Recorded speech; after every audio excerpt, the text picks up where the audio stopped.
Now, from the point of view of labor also, this measure is very important.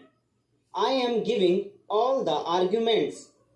The second 5-year plan admits that in order to keep up production in the country, in order to develop our industries, it is of great importance to enthuse the working class and the workers. It is the correct approach. As far as words go, nobody will quarrel with it. In fact, we would like more and more workers to be enthused.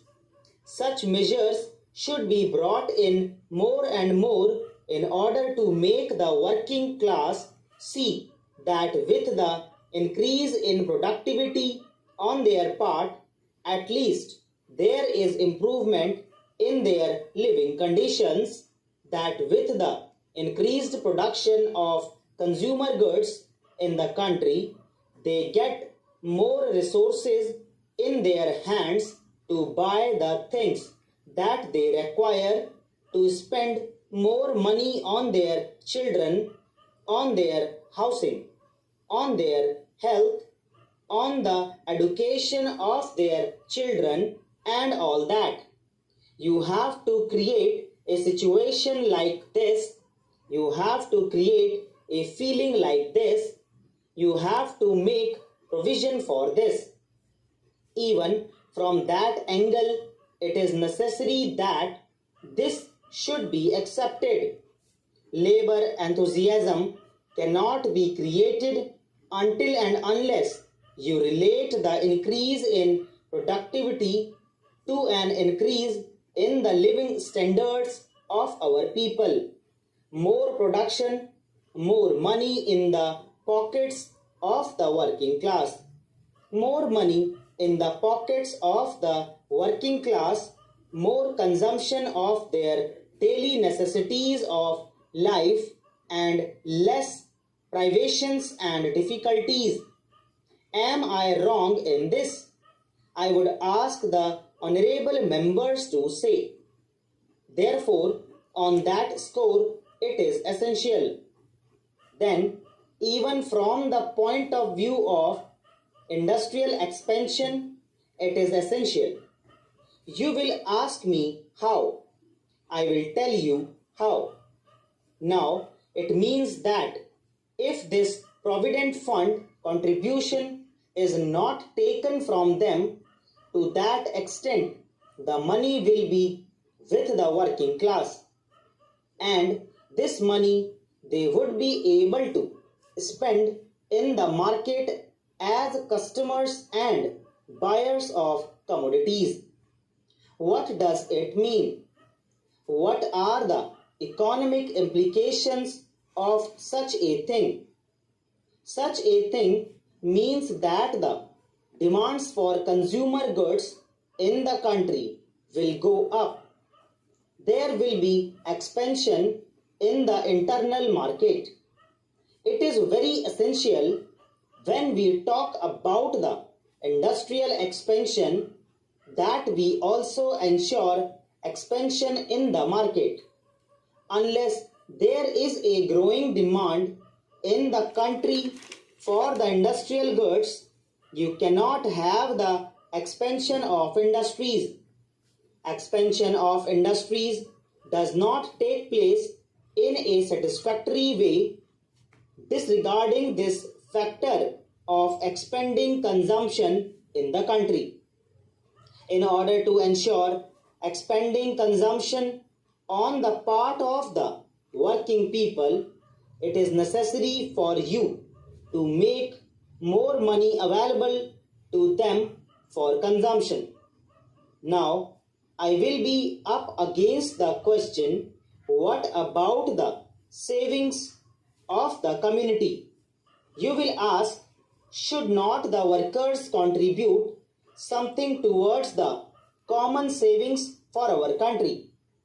I say, do not start with the workers' savings, those who are not in a position to save.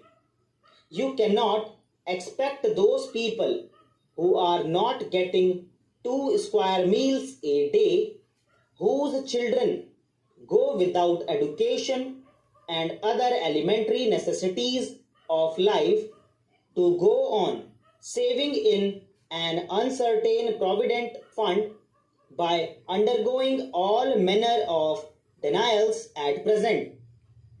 You cannot expect such a thing. Therefore, it is not a question of saving on the part of the workers. That money which you give him is invested in other sectors of economy by way of increased consumption, which stimulates your industrial production. But we are saying, do not keep the gap. If that gap has to be filled, get the money from the capitalist class, the class which is in a position to save. By adopting such a policy, there will be a lot of savings.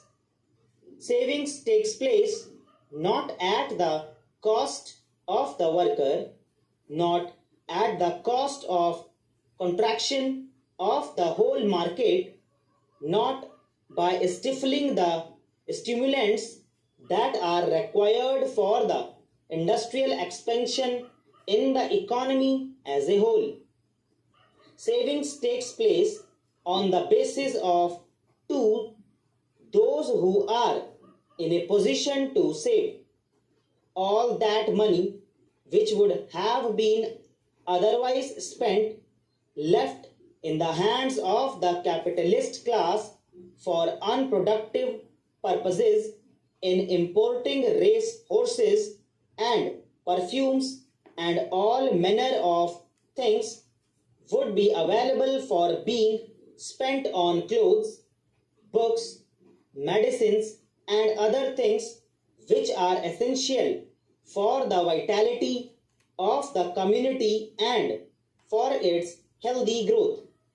Therefore, from any angle that you judge, this measure is a very good measure, and I think the Honorable Deputy Minister would not mind accepting it. He is somewhat allergic to me and to the communist benches generally. I am very sorry for it if we caused this kind of allergy to anybody. But he need not be allergic to us in this matter at all. We have followed some of the state's objectives in the second 5-year plan, pronounced objectives in the second 5-year plan in formulating and presenting this bill to this House. We would not have done it had we thought that this is such a fundamental thing that he would never accept it, that this is something which is not at all within your domain. We think the honorable members of the Congress party can accept it. We read their speeches. We also read the deliberations of their various party meetings and sessions. We read some of their publications and we are, of course, surprised at the declarations that they make from time to time. We take note of them. We take a serious view. We attach great importance to them. Therefore, we feel that the Congress members opposite can easily bring themselves up to accept this measure. This is in line with their thoughts. Whether these thoughts are being translated in the government's official policies or not is a different matter. But this is something which is untouchable for them. दोस्तों इसी के साथ dictation finish होती है.